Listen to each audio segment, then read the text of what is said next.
I'm Ross, a curious parent. And I'm John, an education expert. This is From the Sidelines. Bite-sized study tips to help you help them through. Hello everyone, welcome back to another episode of From the Sidelines. Good to see you, John. How are you doing, Ross? You good? I'm very, very well. I'm always looking forward to finding out more information from yourself. I think in terms of this, my role's pretty easy. I ask you the questions. I try and find out from those parents and carers at home and listening, and you are the guru that have to give us the information and the answers. Pressure there. Yeah, well, this is it. And thinking about that, looking at the topic from today, what I always try to do with this is have a look at it first, understand more about it myself, try and guess some bits, and then you come and tell me I'm completely wrong and give us the actual answer. So the one for today is desirable difficulty. Okay? Did you have difficulty working out what it is? Yeah, it wasn't desirable at all. Okay. And I thought about applying it to in general and thinking how this looks. Often we think about something desirable, something difficult, and don't necessarily put those together in the one phrase. I think about it myself as a parent of young kids, and quite often I couldn't make something difficult that is also desirable, and that wouldn't really work. So I'm really interested to see how we bring these together and what we mean by desirable difficulty. Okay, well, it's interesting you mentioned that about kind of parenting, because we often, I think sometimes by default, want to make things easy for our children. That's kind of, why would you want to make something difficult for your children? And hopefully people listening might think, well, we kind of want to, I suppose, sometimes remove some of those barriers and make things easy and pleasant for our children. However, let me tell you, that's not how we learn. We want to make sure that as humans, things are at the right level for us, at the right difficult level for us to be motivated. So if I give you something that you might be talking to your two little ones about, Goldilocks. Yeah, absolutely. Yeah, right. Heard of that one. Right. So the Goldilocks principle and approach really is making sure that it's not too easy, not too difficult, but just the right level of difficulty. So if you think about that in the story, the bowl of porridge, not too hot, not too cold, just the right temperature, or the bed or the chair, or wherever you're up to in that story with the kids. And the same goes in our life. We need to make sure that the level of difficulty that we are imposing, I suppose, on our children when they're learning is at the right level. Because if it's too easy, think about in our own lives, something's too easy, we don't get motivated.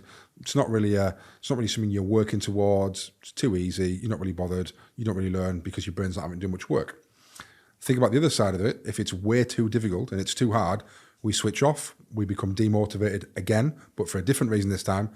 And we often hear our kids saying, "Oh, it's too hard. This can't do it. It's too hard. It's rock hard. Can't do it, Dad." And we need to again that sweet spot of making sure that it's almost within reach. Yep. And just about there and aspirational, but still quite difficult, so that we get our children's brains working. And we think about when we talked about a previous episode about retrieval practice, we have to get our brains to do something to actually learn it. So if it's too easy, they don't do anything. If it's too hard, they switch off, they don't do anything. Get in the sweet spot. So yeah, that's hopefully what we need to get to. And in terms of learning in general, is that not just how real life learning works then? Creating that kind of middle ground, if you like? Absolutely. And that's why we always say in these podcasts that this is about how human beings learn rather than just how children learn. We're all kind of built the same from that point of view. So yeah, you're absolutely right. And again, think about it in your life. If you've had something at work or at home that's too easy or too difficult, it's finding that right balance. And there are lots of things that we can do, which we'll spell out in a few minutes for parents listening, that can help you put the right level of challenge. So yeah, it's all about finding the balance. And in terms of finding the balance then and trying to create that, does that affect motivation? Is that a big part of that? Yeah, it is, because we need to make sure that, again, this goes for anything in life, doesn't it? If we're motivated, then we're bound to be more productive. We're bound to achieve more. And if we flip that, if we're demotivated, then you don't put the effort in. It's like, well, you do the bare minimum. And we sometimes see that from our children. That actually, if they're not motivated, it's like, well, I just want to finish it and hand it in. Because actually they just want to not be told off at school. They've done it. It's done in the bag. I'm going to hand it in. They're not really motivated to do their best. So the more we can motivate our children, and the more we can kind of use those desirable difficulties to make it just difficult enough so it feels like a challenge. So we have to give it our everything. We have to really concentrate. We have to really focus. And we see that it's something that is important to us. You think about in your daily life, if you were doing something, at home, that there was a project that you were doing that actually was quite difficult, and it required you to really think about it and put all your effort in. You're more motivated rather than something that's really, really easy that you can kind of do with your eyes closed. So yeah, the same goes for our children. I think about it just from myself perspective, or an adult perspective, if you like, in terms of adult tasks. If you have your to-do list and you've got the ones that are really, really difficult, they always sit at the bottom of the pile, don't they? Yeah. Unfortunately. That's it though, isn't Yeah. it? That's how it goes. So I understand how that applies then to being a young person and having to create that kind of middle ground. Obviously, a lot of what we say as part of these podcasts and these episodes is that parent and carers and those champion young people don't need to understand the subject topic necessarily. So by not understanding the subject topic, how can they still help to create the desirable difficulties for the young person? Yeah, and really interesting that you made that point, because it's about creating the right conditions. Okay. And this is a perfect example of the fact that we can create desirably difficult conditions in our home without having to know anything about the subject content. So let me give you a few real practical examples that parents can use straight away. So we've talked before about a Pomodoro, so timing a 25-minute period of study.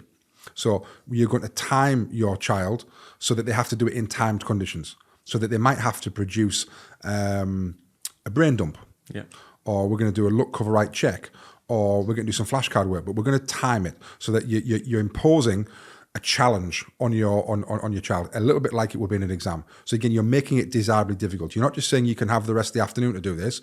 We're saying we want you to do this in 25 minutes, or within that 25 minutes, the first 5 minutes is the brain dump. So I'm only going to give you 3 or 4 minutes to do this.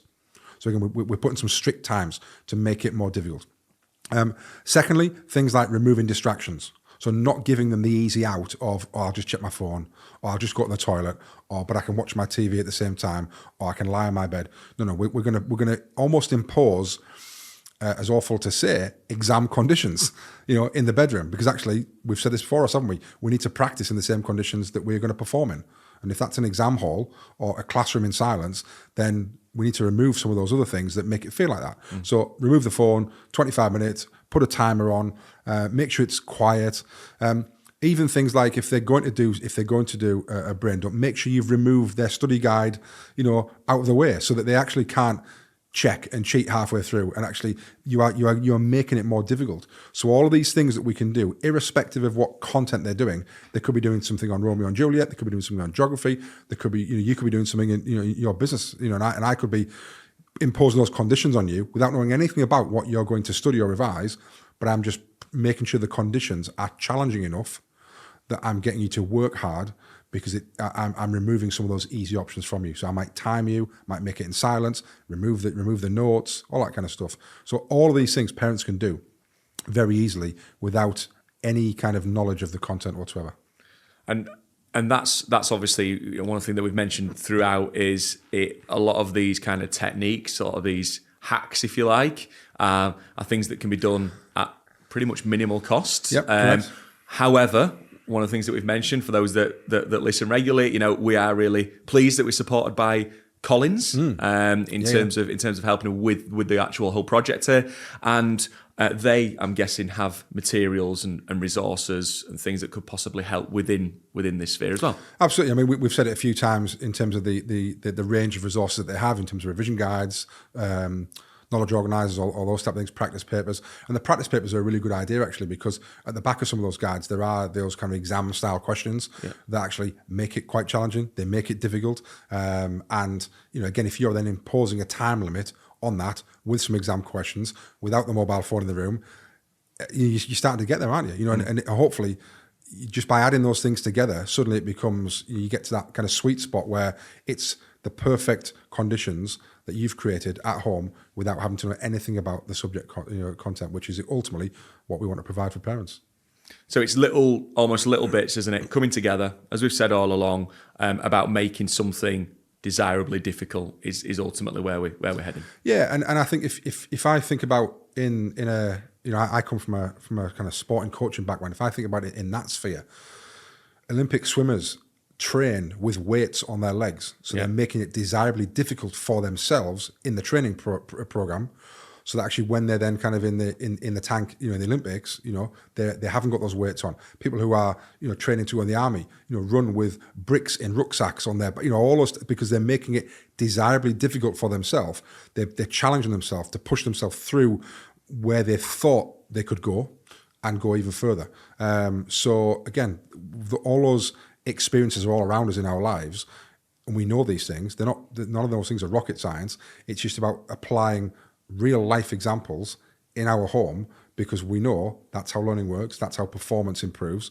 And if we can do those things, then we start to see those little marginal gains that, once we add them all up, become kind of big learning gains down the line. So that's it. There we go. That's how we make things desirably difficult. There we go. So you need to make sure that when you go home, if you are reading the Goldilocks story, you then start to think, oh, okay, right, I there's a sweet spot. Not just making it desirable, but making it desirably difficult as well. Love it. Love it. Thanks very much, John, for your time as always. Very insightful. I look forward to trying to guess the next topic and probably getting it wrong again. And look forward to seeing you guys again soon. Thanks for joining us.